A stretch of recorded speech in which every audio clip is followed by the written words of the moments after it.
All right, ladies and gentlemen, and away we go with episode 35 of the Buzz About East Brunswick. I'm Greg T, obviously the man of the hour, Mayor Cohen. Thank you very much for being here, Mayor Cohen. Thank you. Where would we be without Mayor Cohen? I don't know. That's right. We need a good mayor. We got Mayor Cohen.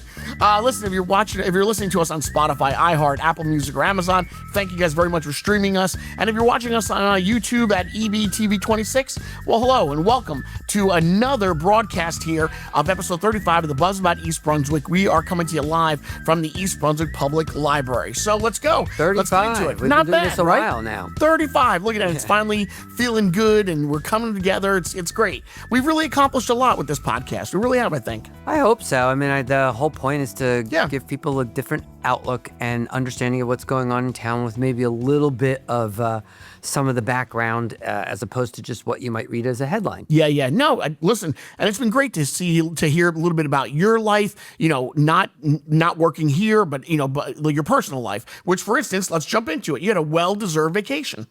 You went to It wasn't Maine. really a vacation. It was a long weekend. Yeah, and but Maine. it was nice to get away and detach and unwind a little bit outside of the area, which was great. Why'd you choose Maine? You have family there? No, I just always wanted to. It's a beautiful state. Everybody tells me it's a great camping state. It's a great place for looking at natural wonders, and people often feel compelled to leave the country and travel to places to see these beautiful natural spots, and we've got so many here. Yeah. Right? I can understand going to other countries. You want to learn about different cultures. You want to learn about history that goes back for centuries. We don't have that here. Right. No. But we do have natural, beautiful sites. Yeah. And I haven't done a good enough job of visiting those. So I've always wanted to go to Maine. Several years ago, I went on one of these cruises with a friend of mine up the Atlantic coast. Uh-huh. And one of the stops was supposed to be in Bal Harbor. And I had a whole lobster bake set up for the whole thing. Yeah. And that day, the weather was just terrible. And because the water isn't that deep there, the cruise ships can't port. Oh, so you have to go on to little boats that take you off, to the shore. Gotcha. And because the weather was that bad, they wouldn't let us do it. Okay. So I missed my lobster bake. Gotcha. That Now, really ticked you made me up off. for it this time around? Well, actually, I made it up for that. Oh, okay. All right. I ordered lobsters from Maine shipped to me just to make up for it. We did it ourselves. Good job. Good job. But this time, but it didn't get me the opportunity to visit. So that's always been one of those things I wanted to do. And one of my cousin I'm very close to, his whole life growing up, the family camped. So they know all these places. So I said, you know what, let's do two couples and we'll do a weekend together. We finally found the time that worked. That's great. Which was last weekend. And we drove up and got a chance to spend time in Bal Harbor and Acadia National Park, which is massive. Right. And it was just so beautiful. Nice. Yeah. So it was well-deserved. Like, you felt like you really needed it. You saw some really great things out there. And you ate some great lobster. Great lobster, which is no cheaper, by the way, than getting it here. It used to be like a bargain to go up there and get it. It's not a bargain, but it is really good. Prior to the podcast, you were saying about you were on a boat and they were just literally grabbing lobsters right out. That was one of our things. Oh, you got to tell everybody. Tell everybody. To a boat that we chartered ourselves. Yeah. And they took us to where they had their lobster cat. Yeah. And they pull up the thing for the lobsters. Yeah. And whatever was there, that becomes your lunch. Yeah, that's awesome. And and it gave us a nice chance to take a look at the park and to look at that area from the water, which is just beautiful. True. And the weather was perfect. And you're not going to get a fresher lobster than that coming right out of the water and right the there. best part, you sit there and you crack your lobster, and it's so messy, but it's the shells are fish food. So when you're done cracking the lobsters in the shells, just throw them off into the water. That's great. Wow. Interesting. You can't throw your corn on a cob there or your napkins or any of that stuff, but the lobster shells is fish food. Now I'm starving now. That sounds good. I love lobster. That sounds delicious. Oh my gosh. It is that time of year where kids are getting ready to go back to college, or they're going into high school, or they're actually leaving college right around now. And then they too are debating on, do you go right into work, or do you go right into college, or do you do some traveling? So now that you're doing some traveling, seeing some of the sites, what would you recommend kids do? Do you think that they need to see the country a little bit more, or should they go right into getting a job? What would you recommend? I think each kid is different. Yeah. So there's never one size that fits all. I think here in East Brunswick, there's always been this push, being such an academic institution and school system that, I got to go right into college, right into college. Right. And, but there's a lot of other places, a lot of other cultures, a lot of other countries that do it differently. And so you need to know your child. Sometimes they just may need a little bit of a break before going to school. They're going to have their whole life ahead of them. Do they need to be pushed to go right to work or right to school right away? Some of them can do a gap year and benefit from that. And others are so driven and they can't imagine ever taking time. See, I think you just have to know your child. Yeah. And but I think taking an opportunity to learn a little bit about the world before jumping right in isn't such a bad thing. Yeah.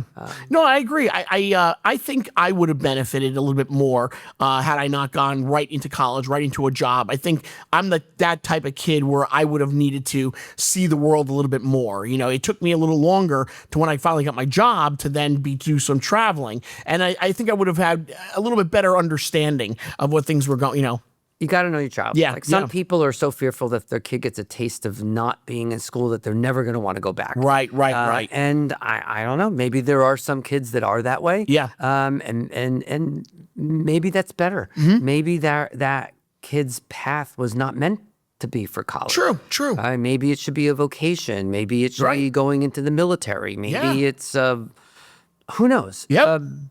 But I think we're so set on this one pattern here. Right. And we're finally learning after different experiences. Some of these kids have come out of college and found out that there weren't jobs. Right. Or it was a recession. Right. And maybe they would have been better off in a vocation. And some of these kids that went into vocations are economically doing better than kids that went into college. Oh, many. With no actual useful degree and debt. No truer words. Absolutely. Yep. These You're are right. things, but it took time to get there. Sure. I can't blame those kids who were following the advice given to them by parents and by guidance counselors and by everyone to do this, and now they feel upset that they were trapped with debt and a degree that's less in demand. That's right. I can't blame the kids. They were doing what was felt to be the conventional. Right. That's the way to do it. Right. Exactly. Yeah.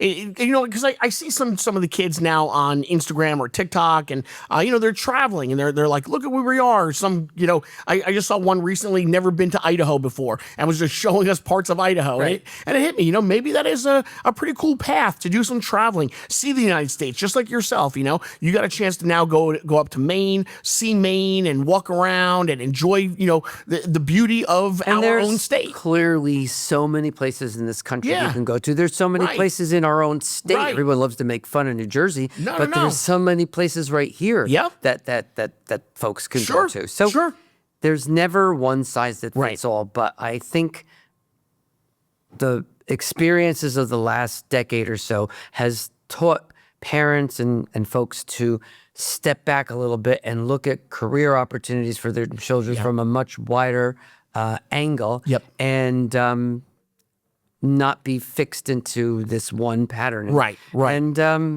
and some of those kids that did now are looking back and maybe trying to make up for time that they lost. That's what I see. Yeah. But well, listen, anyway, it just hit me, when you were, talking about how great it was to do some traveling and see Maine. And I remember today, happened to see a couple of people on social media do some of that. I was just curious to pick your brain. And, now yourself, you went right into college or out of high school. Yeah. If you could ever go back, would you have done it all differently, or would you have continued in the path that you did it in? I don't know. I mean, I love what I do. Yeah. But I think as you get older, you recognize that you have talents that probably would have been useful in a lot of other careers, but I was, and many people like me, so focused on only going in this direction, that Right. you didn't see that there's other paths. Yep. Yep. I often speak at some medical school programs, and they often ask me to speak on non-traditional paths that people have taken in medicine.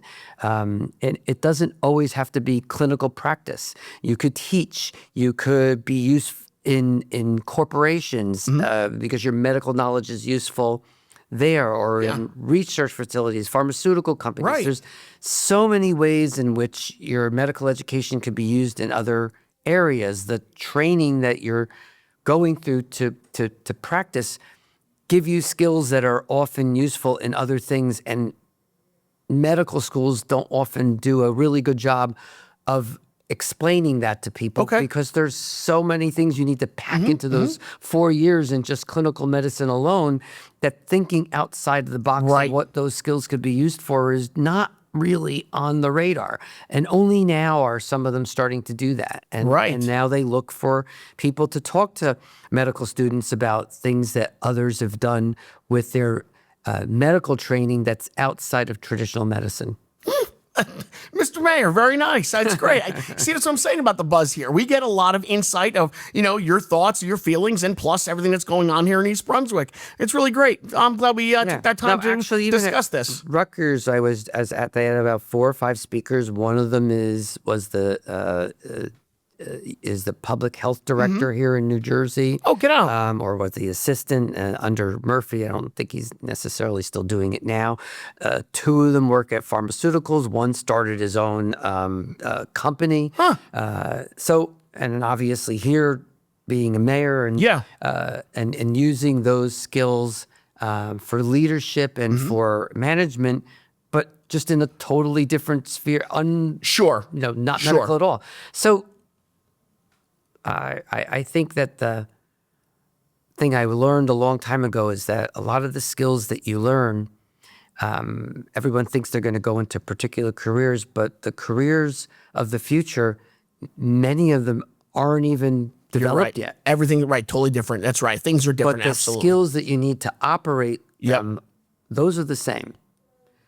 This has been, listen, this is really great. I've enjoyed hearing you talk on this. This is something different. So thank you. Yeah. This is great. All right. Listen, I know we have to take a break. I've gotten the signal from the guys that are filming us, but I do want to talk a little bit about Vermella. Okay. So you got a chance to go see the Vermella. Yes. I just saw it recently. I mean, it is absolutely beautiful. Yeah, they did a great job. They really did a beautiful job. Wow. Yeah, so give me your thoughts on it. Now that you've seen it really come alive, well, what are your thoughts on the Vermella? Okay, well, that's the next. No, tell me now. Yeah, tell me now before we go to a break. Well, I think that the large take home from all of that was that the town spent a lot of time making sure that we worked with a developer. The incentives were set up right, so that as you leave Route 18 and come onto leave the turnpike and onto Route 18, that your eye pops open with something really nice. Yeah, at night it is beautiful. At night, even what became of Lomans was, and the whole complex was an eyesore. Yes, it was. So we clearly wanted to have it be an eye opener, and so we found the right developer who's accustomed to building in that manner. Yeah, Russo did a great job. So with the water features leading up to the property itself, the manicured nature in which he takes care of it, and then the opportunity to walk inside the building and look at the units and look at the type of community space that's provided there for the residents that are living there is really at a totally different level than almost any other residential units I've seen being built throughout the state, and I've seen a lot. Absolutely, I 100% agree. It's a different way of living for sure. It's just like we started saying when the show started off. It's a different conventional way of living. Instead of buying your house and sending your kids to school, you can now live in these beautiful condos, and it's got everything inside it there for you. A place for your children, the movie theater, the outdoors that it has, all the fixtures inside these apartments. They're gorgeous, gorgeous. And if you want to work from home, they've got workspace. Right, the if workspace, you want to enjoy the outdoors, they've got indoor theater, and you've got the 3D golf, and you've got the I saw that. I love that. It was magnificent. and you don't hear anything of the highway. No. The windows are like so thick that you don't hear anything. And some of the apartments, the beautiful balconies and everything, it's gorgeous. Community space is nice. And what you're finding is that there's all different levels of people that live there. That's right. You've got folks that would prefer not to live in the city or live in Jersey City. And for the rents that you have to pay in New York or Jersey City, this is beautiful and cheaper. And the location of it, it's easy access to New Brunswick to get on the train if you have to, or easy access to the turnpike. Right. It's easy access for everything. Folks that are my age that don't any longer want to maintain a home. No, right. And the taxes and the upkeep. Oh, I know. I'm dealing with it myself. Yeah. Pay a rent check and have everything at their fingertips. And when the washing machine or dryer or refrigerator fails, you call someone to fix it. It's not on your dime. You are so right. And then what we're also finding is that some folks are moving in at young ages, and when they have families, they may start out there, but ultimately look to move to homes. They could, There's also a whole group of people called never renters. Google it. That's a big deal right now. No, that is. That's becoming always renters. No, but that's becoming a thing that the younger generations now, they're not so much honed in on having to buy a home and not all. living that way. I mean, some do. Yeah, but this forever renters is a growing group of young people who have no interest in owning a home. That's right. Homes that they have to buy here are so expensive. You still have to put in a ton of money. Yes, you do, to renovate it. That's right. And renovate it. And then you got to maintain it. And so and then the taxes. So a lot of them are like, you know what? This is beautiful. This is like living in a luxury, apartment complex, which is essentially what it is. It's upscale. And I'm just paying my rent check every month. And think about our ancestors that moved here when they came off of ships living in tiny little hovels. Please. And all they did was rent. Oh, my God. Wow. Well, it's, again, congrats to you, having the insight and, or I should say the foresight of seeing what it was going to look like and how it turned out. It's absolutely beautiful. Yeah. It really is absolutely beautiful from head to toe. All right. So listen, we got to get into a couple of things that we definitely want to talk about today. And we'll also talk a little bit about the Middlesex County Fair that just began. And, yesterday. Yesterday. But we have so much to do here. This is going to be a huge, full episode.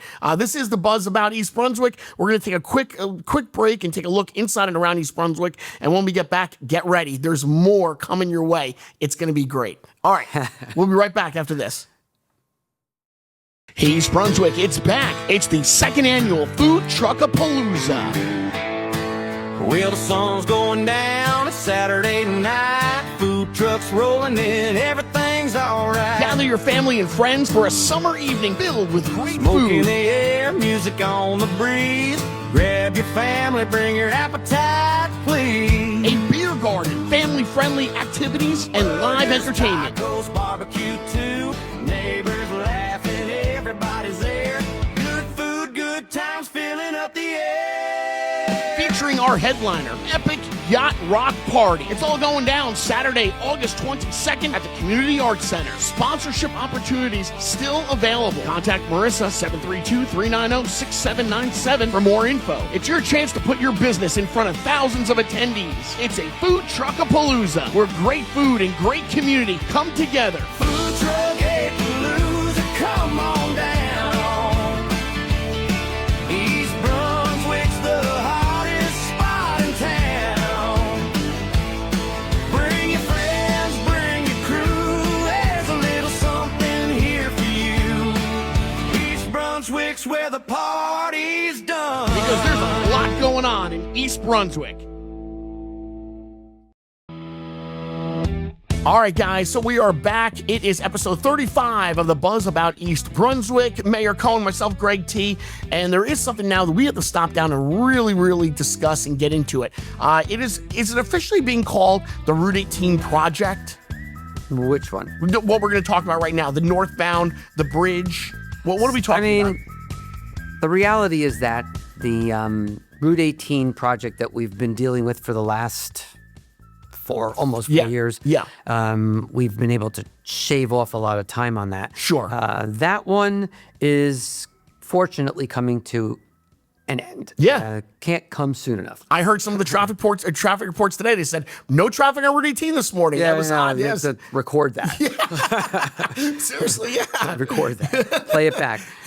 But summer's usually a little slower traveling. Okay. People are traveling. But so the Route 18 project, which many people know has been going on for so many years now, added a year because of the water lines.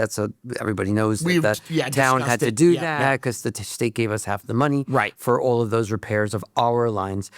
So they've promised us, the DOT, Department of Transportation, that they are going to move along and try to finish this project up sooner than they had told us it would. Great. So the end of this month, we should have all of our lanes back. Terrific. They'll still have some light work to do and some sidewalk work. But the thing that has bugged people is the fact that we don't have our lanes. Right. And so that'll be restored according to them. Right. By the end of this month. Okay. Which is great. Sounds terrific.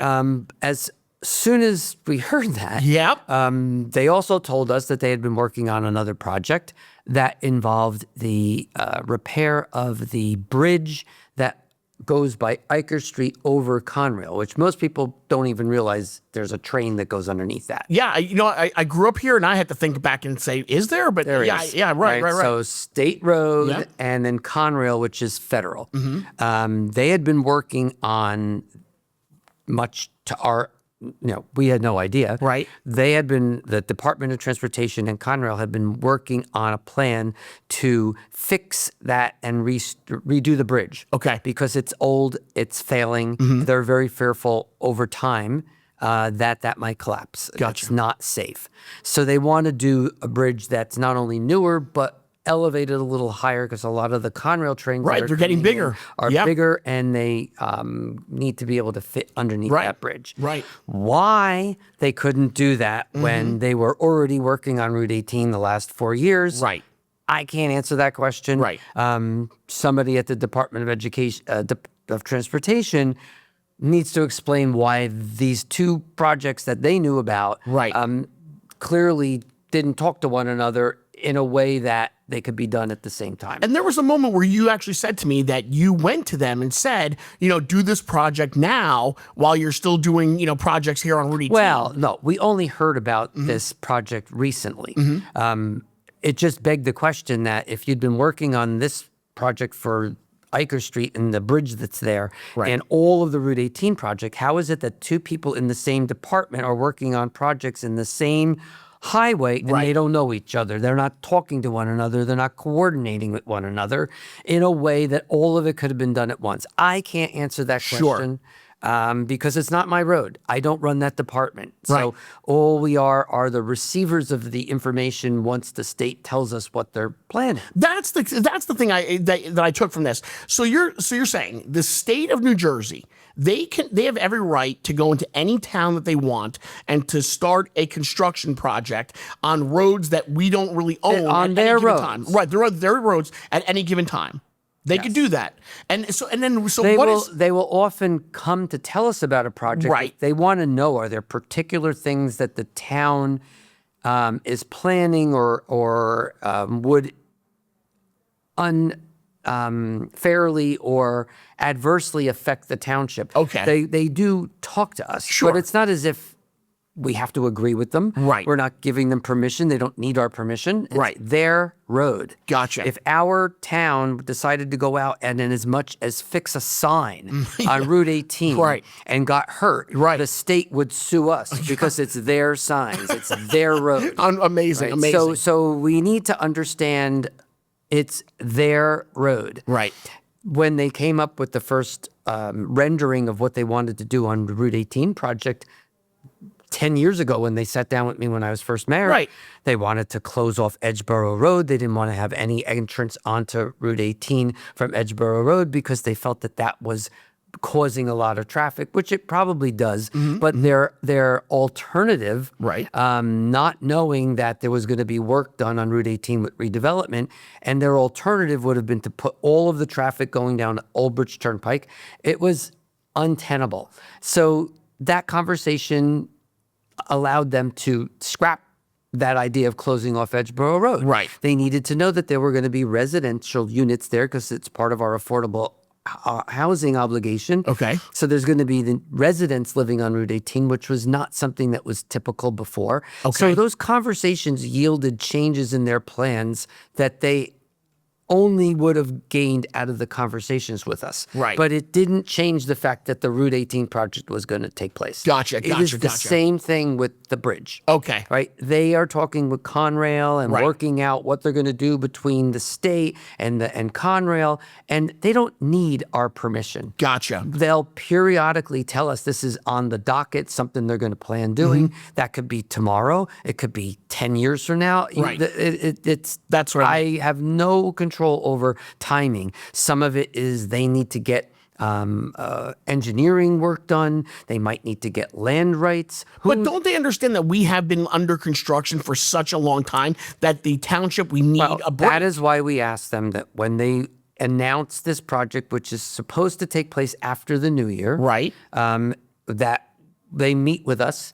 We want to know what they're doing to make sure that they mitigate traffic problems and closure of lanes, which we've just dealt with for Exactly. the last 4 years. Right. What type of alternative routes? One of the entrance ramps, I think the one by Milltown Road onto 18 will be closed. Oh, my So God. what is going to be the alternative for people that live here? Yeah, it's very heavily traveled. These are the things, and they need to take ownership of it. Correct. And that's why we've got them coming in and holding public meeting A forum. at the forum Yeah. at the Community Arts Center for residents in our town and around us who are impacted by anything going on Route 18. Sure, It's not just South East River Brunswick. and Old Bridge, absolutely. Yep. That's their obligation to explain to the public what the project is, what the time frame is, what the impact is going to be on roads, which I do believe is going to be less of an impact than the work that was being done,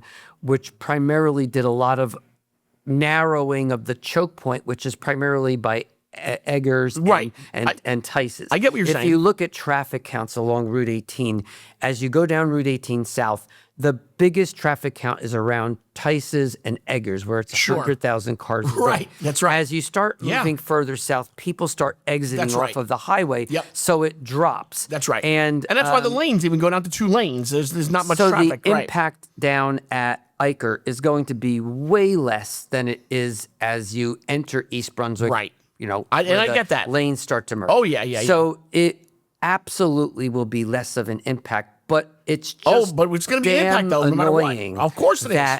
That 2 projects Yep. in the same department being worked on Mm-hmm. at the same time, that nobody obviously spoke to one another and thought about maybe how it could have been done to minimize the impact of the people that live here, which is all I care about. That's right. And done it when they were already doing the Route 18 project that crippled us for 4 years. It doesn't make any sense. It doesn't make any sense.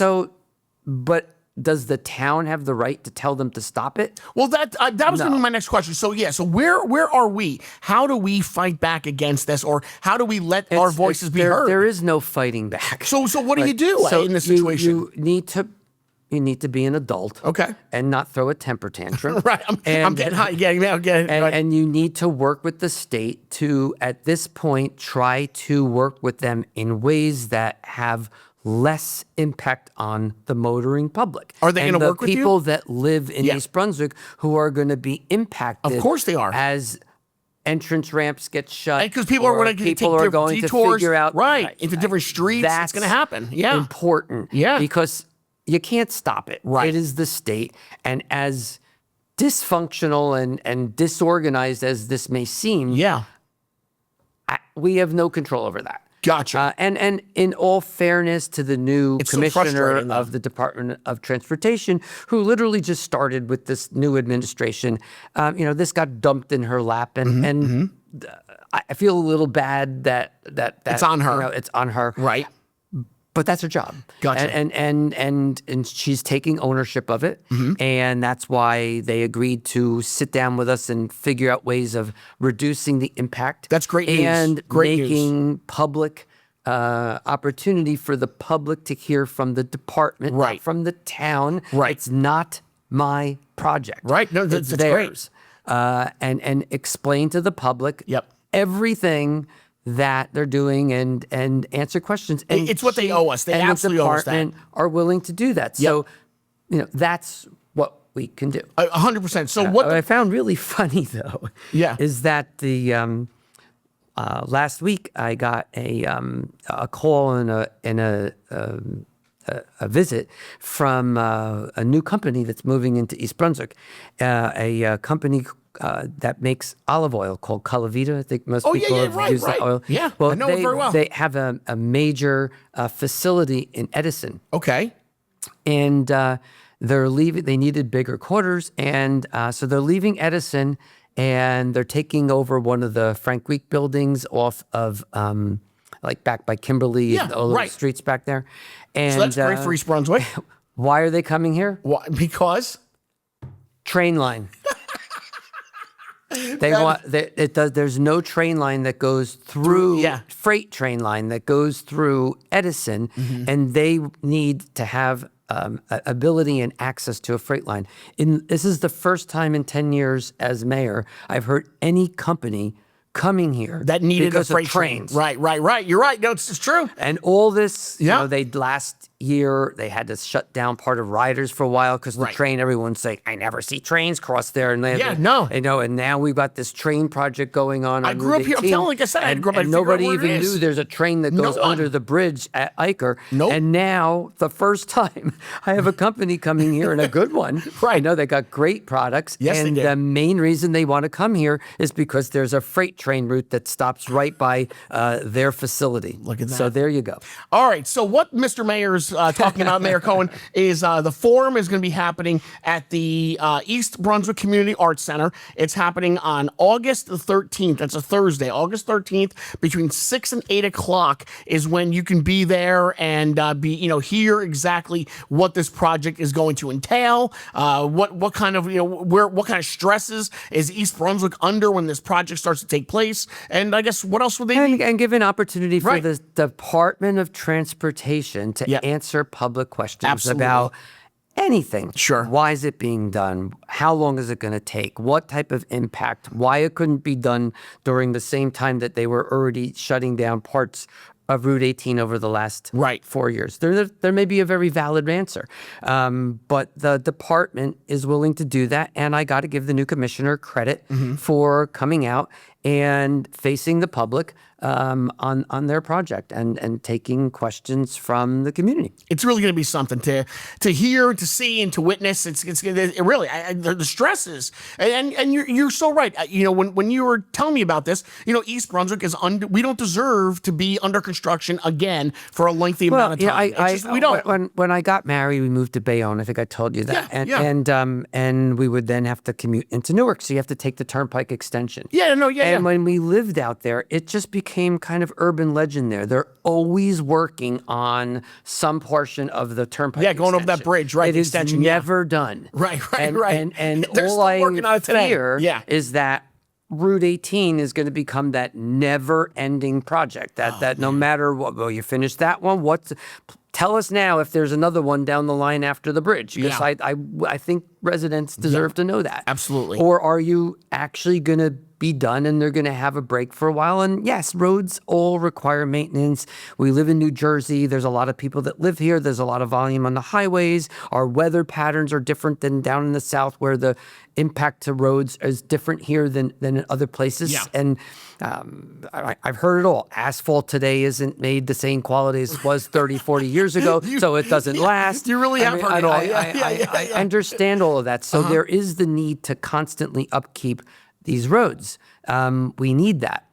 But that has to be balanced with the impact that it has to the people that live in the communities that are affected by it. You are right. You're right. All right, guys. So there you go. You just heard it right here, straight out of Mayor Cohen's mouth. And this is what, hey, that's why we call it the Buzz About East Brunswick. This is what's happening here in East Brunswick, and you're going to need to know all about this. So again, it's Thursday, August the 13th, between 6 and 8 o'clock at the East Brunswick Community Arts Center is where this forum is going to go down. And we encourage each and every one of you to head on over and hear them out and hear what's going to happen here in East Brunswick again.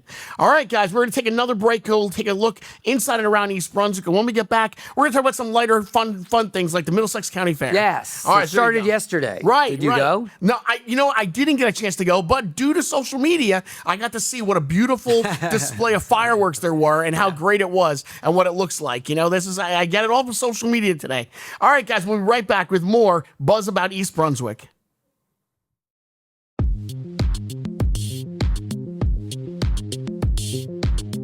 Welcome to East Brunswick, Vermella. Let me park. I'll show you around. Home sweet home right here in East Brunswick. This is our main club room, a place where residents can gather. We have a nice sized bar here as well. This is where the residents would be able to enjoy, meeting their neighbors, hanging out.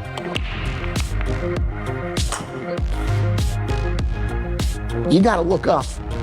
All of our communities have state-of-the-art gyms, commercial-grade equipment, and it's definitely an amenity that the residents really love. We also offer weekly fitness classes twice a week to the residents.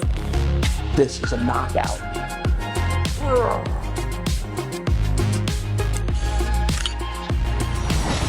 So this is a 2-bedroom, 2-bathroom apartment.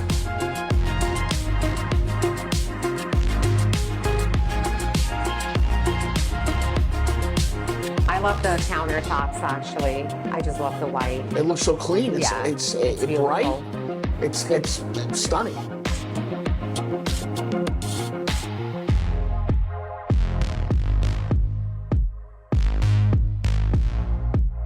I want to move in. And again, from project to project, we really try to elevate, we try to take things to the next level.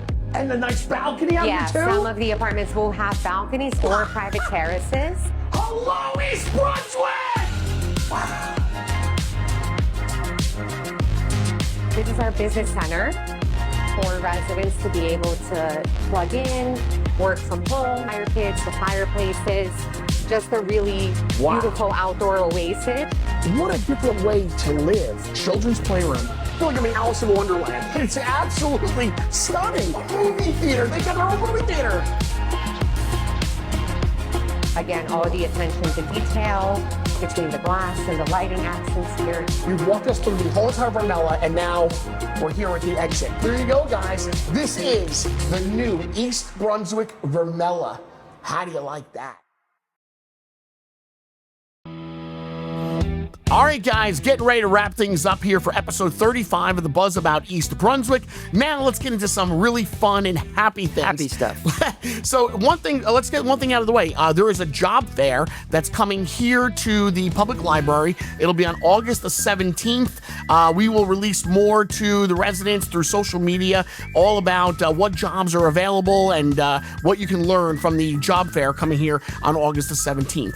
But the Middlesex County Fair, that kicked off last night. Yeah. Gorgeous, beautiful fireworks. Who would Really have thought? nice. Because if you woke up in the morning like Yeah, I did, went right. to the gym, and I had to, oh my God, The the rain that clouds came down. just Yes, opened up and yes. skies just dumped. Right. No, it was crazy. Yeah. I get up and around. I have to get up to go do my show, my radio show. I do it, and I get up around 3:15 in the morning. And when I woke up, I said, it "Is was that the rain?" unbelievable. Oh, it was really, really wicked And out there. almost all morning, I said, oh my Yeah. God, this is going to be such a washout. Just so bad for all these people that have invested time. My kids even have a Cinnaholic. Oh, booth there. Cinnaholic. Yeah. And I said, oh God, Right. what luck is it going to be that it's going to be a terrible week? And it turned out that it was beautiful. All of a sudden, towards the end, it cleared up. Yeah. Yeah. But anyway, and speaking of what we had in the morning, and then how it turned out, we did in fact have to also cancel the summer concert series that was supposed to be here at the municipal complex. It got moved till today, so that's going to continue. But yeah, we had to postpone that as well. But you can check that out as well. It's some really great local talent that is performing there at the summer concert series. Yeah. So that's really nice that we still do that here in East Brunswick. I think it's So great. they've updated it, bring Yeah. in new talent. I Right. mean, we're fortunate. We have a lot of talent in the area. Yeah. And they like to perform. Yep. And the crowd, the last time that I went to, it was actually bigger than I've ever seen. Yep. So hopefully that's catching on. Yeah, it's great. That is. Hopefully, that's it. And it's nice to come outside. If the weather cooperates with you, you take your lawn chair and a blanket, and you throw it down, and you hear some really good music, and it's fun for the family. Yeah, and then of course the fair. We love hosting Yeah. it here. It's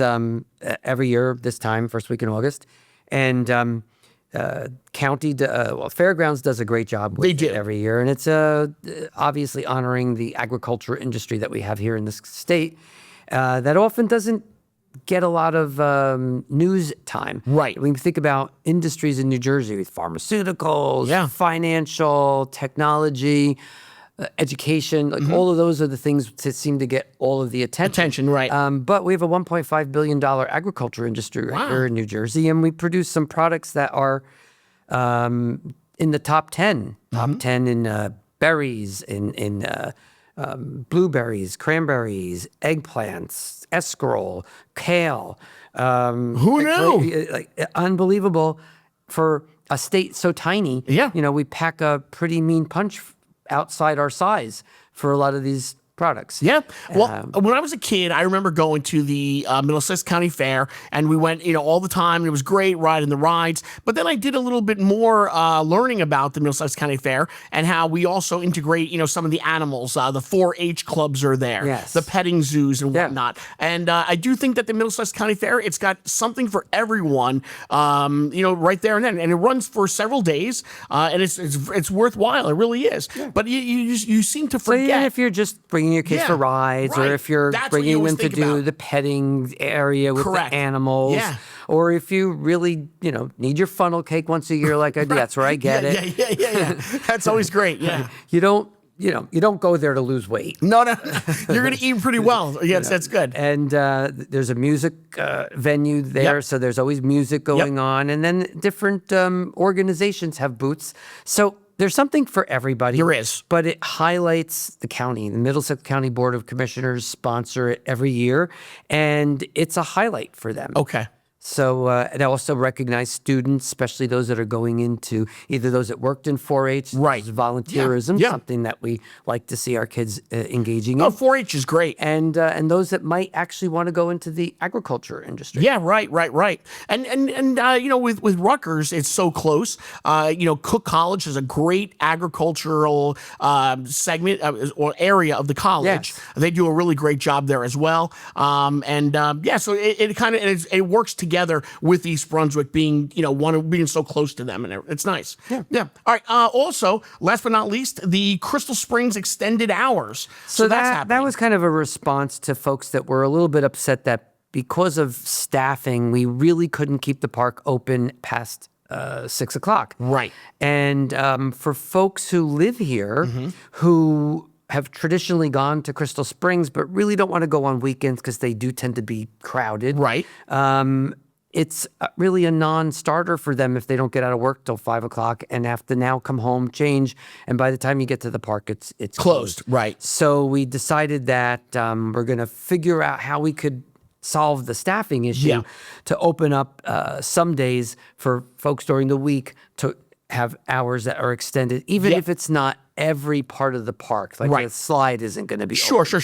but at least if you want to get out and swim, you can. Yeah. So we'll see how that works and try to incorporate that into next year's schedule so that we do have night hours more frequently. But we didn't want to lose this season to folks that would have come out and would have had no other way unless we provided this opportunity. Gotcha. Yeah, no, it's great. And just like you said, it's tough. Families they're putting in extra hours to make ends meet. So you're right. If they get home at 5 o'clock and if the pool was just closed at 6, doesn't leave a lot of time. No. But at least there's more time now with the extended hours to take your family out and enjoy yourselves. So that's great. So look into that, guys. I think it's Tuesdays and Thursdays for the rest of the month, all extended hours, which is great. And then another thing to look forward to, last but not least, is on August the 22nd is a food truck palooza. Yeah, so that's great. And I've done some talking with Parks and Rec, and they said that this year's food truck palooza, the amount of trucks that they're going to have there, it's doubling the amount that they had last year, which is great to hear. That is great. So it's going to be a huge event. That, of course, is at the Community Arts Center as well, and that's something to look forward to. And if you're interested in being a sponsor, we are still taking more sponsors aboard to be a part of the food truck palooza. So if you want to be a sponsor, look no further than right here in East I Brunswick. know. Every time I turn around, it's another restaurant, another concept that's coming with, whether it's desserts or main dishes or appetizers or doesn't matter. They've got a food truck for everything. Everybody's got a food truck now. That's right. The only thing we don't allow in the town is we don't allow food trucks permanent spaces. Right, right. And the reason that we do that is we don't want it to take away from the restaurants that have invested and moved here. Yep. And those are places that are paying rents, that Right. goes towards our taxes. It's unfair to provide competition to our own restaurant. Understood. So we give these opportunities at events. Gotcha. For food trucks to Right, come. right. So come out. Yeah, there you go. Makes sense. Yeah. All right, guys. So on that note, Mr. Mayor, you ready to get out of here? 35 is in the books. All right. I liked it. Thank you very much. All right, we had a great time. Yeah, episode 35, really, really full of a lot of stuff. And again, it lived up to the billing. This is the buzz about East Brunswick, and today it really was. Just buzzing like the bees out there. All right, so there you go, guys. Enjoy yourselves. We'll see you at the Middlesex County Fair. We'll see you all around East Brunswick. But until episode 36, we're out of here from the East Brunswick Public Library. You want to tell them peace out? Peace out. Later, guys.